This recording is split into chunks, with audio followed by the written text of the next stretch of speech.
Welcome back to New Record Day. My name is Ron. If you are into two-channel audio, consider yourself an audiophile or a music enthusiast, welcome home. Make sure you hit the subscribe button and the bell notification so you know when the next video drops. So before we begin, this video is being sponsored by our friends Safe and Sound.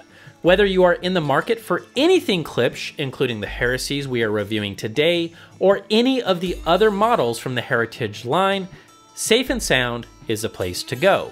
With award-winning customer service, lifetime tech support, and flexible financing options, you will not find a better place to buy anything hi-fi related. Last, for those into sound clips, we have a video completed and ready for you to enjoy. All the links for this video and anything else mentioned in this review are in the description box down below. All right, folks, settle in, buckle up your seatbelts, and let's chat about the Klipsch Heresy Series 4. Introduced in 1957, the Heresy is a three-way design which was originally conceived as a compact center-channel loudspeaker. Standing 25 inches high, 16 inches wide, and 13 inches deep, the Heresy Series 4 incorporates compression drivers for the tweeter and the mid-range horns, and a 12-inch fiber composite woofer for bass duties. Speaking of bass, this is the first time that we have ever seen a port being used on the Heresy, which according to Klipsch, allowed them to dig down an additional 10 Hz compared to previous generations. While tossing a port on the back is great, that's not the only change the Series 4 has implemented, and a completely reworked crossover is surely worth bringing to light. That's right, folks. Klipsch has reworked the Heresy voicing, and when compared to the earlier versions, ended up with a more balanced response, and I think that was a wise decision to make. The Heresy comes in all wood veneer with a couple finish options, and in the distressed oak that we have here, the speaker looks the part, there is no doubt about that. Last, the Heresy does come with magnetic grills, and while functional, I did take note of some fraying around the edges, and I was surprised to see that it's speakers that run $3,000 for the pair. I'm just being honest. On the business end, the speakers accept bi-amp and bi-wire options with aluminum binding posts. They're going to accept any kind of speaker connection that you can throw at them. So yeah, the Heresy Series 4 is designed to be one of the smaller Heritage offerings from Klipsch, and while certainly attractive to look at, the only question we have to answer is how this little compact box from Klipsch actually sounds. And with a warm welcome back to New Record Day, that is exactly what we are going to do. High sensitive loudspeakers can be a joy to experience, and the Heresy is no exception. While Klipsch mentions the Heresy is spec'd at 99 dB, it's important to note that their method of testing is a little different from the norm. Does it matter if they aren't a true 99 dB efficient? Well, yes, and maybe no. It's not that simple. As a reviewer, I want to be able to make accurate recommendations of what gear you should consider with the Heresy, but the thing of it is this. These are sensitive enough, even if they aren't hitting 99 dB, that just about any FleeWatt amp out there should bring them to extremely loud listening levels. Furthering my point, I've had as little as 8 watts on the Heresy as compliments of these beautiful sounding 300B monoblocks from Greece, and no, I cannot pronounce the brand, so I won't even try, but hitting triple-digit decibels was possible, and the Heresies didn't flinch one time. I also ran the Heresy on the Shit Audio stack, which consists of the Freya Plus, Bifrost 2, and a pair of Agers, which are again modest powered continuity Class A amplifiers. Once again, the Heresy sprang into action and brought far more volume than I needed to the listening party. Are the Heresies 99 dB efficient? I seriously doubt it. But in this particular case, I'm not sure if it really matters, as it seems something as low as a couple of watts bring these to insane volume levels, which is what you actually need to know and what matters, and it helps me figure out what gear you can be pairing these with, which is pretty much any amplifier on planet Earth, so we're gonna leave it at that. One thing, and I'm just curious, why would anyone bi-amp these? I was kind of chuckling to myself when I saw the option on the back of these guys.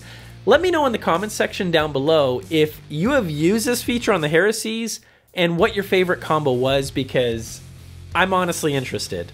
Who's bi-amping the Heresies? The top end of the Heresy is decently balanced, but it's also somewhat confusing. Technically speaking, we can see a rise from 6K and beyond and two decent peaks around 10K and 15K.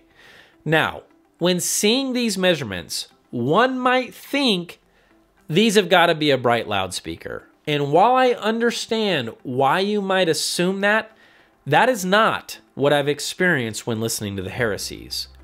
Bright, folks, and I try my best to make this clear on this channel, bright is typically much lower than what we are talking about, and looking again between 1K to, let's say, 5K, where bright actually exists, the Heresy shows us that the response is a bit of a roller coaster ride, but it's also not overly hyped in that region. When I ran you guys through these sound clips with commentary, this all adds up to what I heard in some of the upper mid-range of the Heresy is indeed a little bit confusing. That is to say, depending on the pitch or frequency, it can sound lacking, sometimes balanced, and yes, sometimes just a little brighter than neutral. Here is the good news, and it's worth highlighting that while not the most linear speaker ever, it never sounded outright offensive. The spectral decay throughout the critical regions we are discussing doesn't show any crazy stored energy as well, and what this all points to is this. The top end of the Heresy is somewhat of a challenge to articulate with authority, but I'm stubborn, and I'm certainly going to try. I loved the top end of anything brass or woodwind, and I noted the presence of the compression drivers. I also liked the translation of piano and how realistic percussive instruments can sound. I also liked the liveliness of strings from acoustic guitars and the excitement found in many different genres of music, with blues, jazz, and rock being my personal favorites with the Heresies. So yeah, again, there are some good things waiting for you in the Heresy voicing, and many of those things are worth celebrating. What we can't say, even when celebrating those traits, is that the Heresy is also objectively perfect, because it's not. It's far from it. The response is maybe within 5 dB on a good day, where many speakers, even cheaper than the Heresy, sit easily within 1.5 to 2 dB. I guess what I'm saying is this: Heresy on paper is far from objectively perfect, and if objective perfection is what you are after, then I just saved you 3,000 smackaroos, and you're welcome. At the same time, if you liked all the nice things I had to say about its presence and the way that it leads the musical charge with some vibrancy, well, slow your roll, Captain America, and leave that wallet open. Let's talk about mid-range. The truth is this, and there is no reason to be long-winded about it. I could probably repeat everything that I just said about the top end and apply it to the mid-range. Everything that I liked about the top end of the Heresy applies here, and it all comes down to one word, and that one word is presence.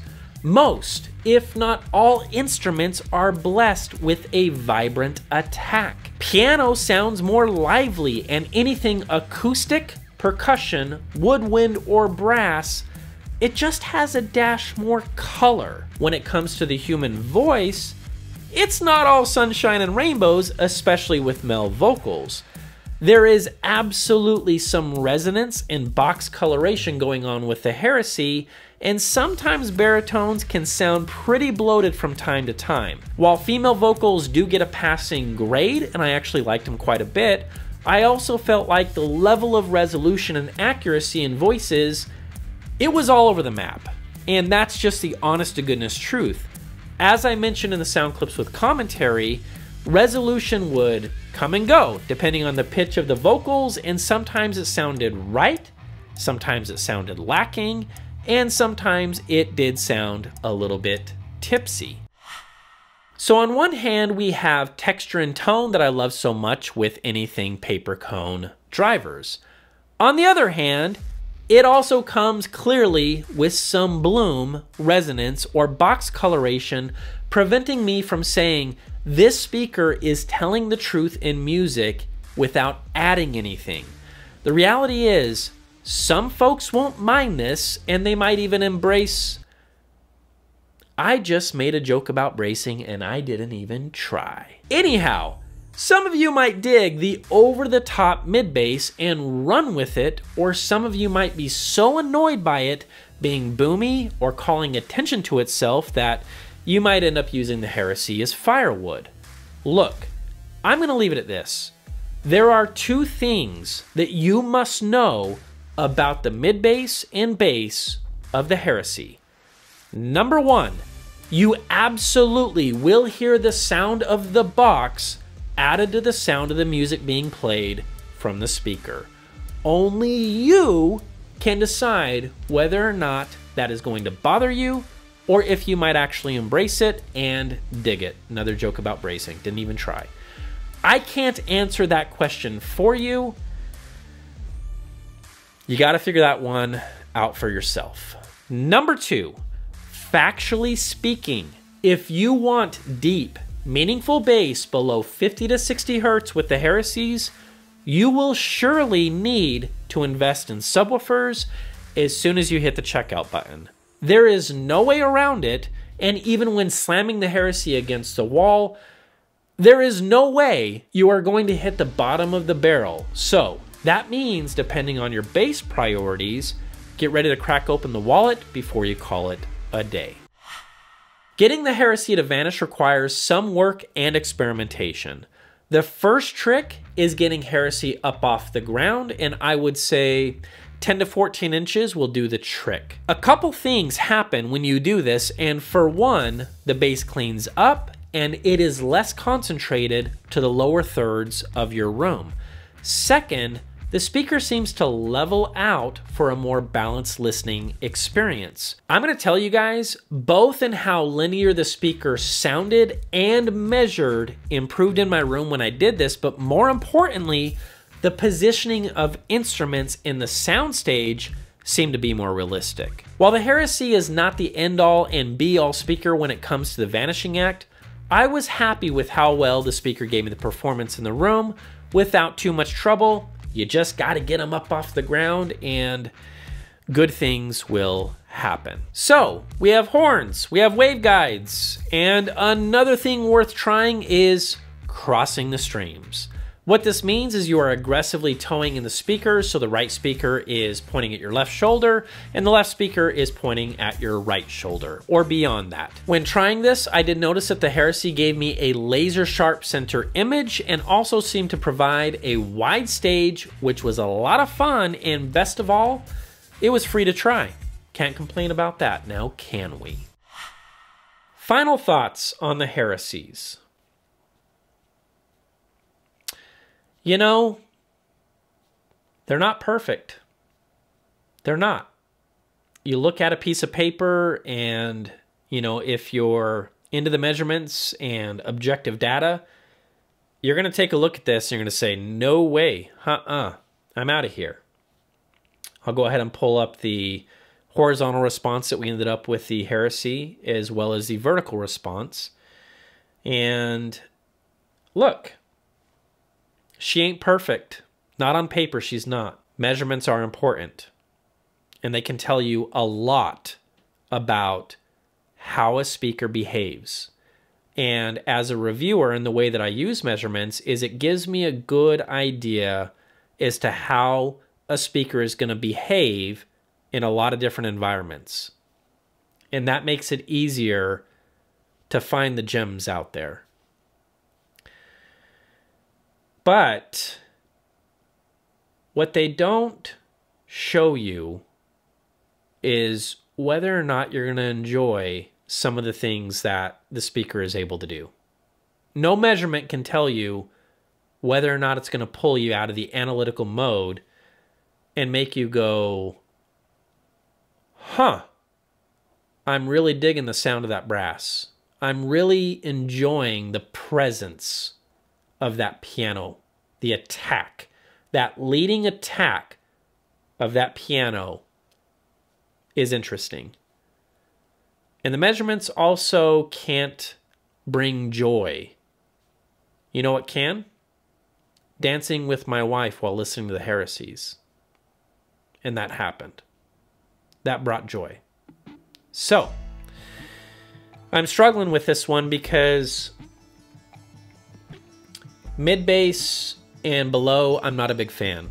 The box coloration, especially hearing what Open Baffle does, it's the opposite end of that spectrum, and I'm all about that clean, quick bass, and that is my cup of tea. But I recognize that I think being a great reviewer is set that to the side and just remember that box coloration, the sound of the box, might not be your cup of tea, but somebody out there might actually really enjoy it. I'm not going to do the embrace joke. I'm not going to do it. But you might embrace truly that sound. And so if you want a little bit more thump, if you want a little bit more room boom, and if you want a little bit more kick in your kick drum, well, the Heresies are going to do that. That's what they do. And then everything above, mid-range and above, I liked it. I liked it on the Heresy. Nothing for me to report that I would say, yikes, Houston, we got a problem here. What else can I say? You know what it is? The Heresy is rock and roll. And if you put rock and roll on a piece of paper, might not look so pretty. Might not look perfect, but it is rock and roll. I'll see you guys in the next video.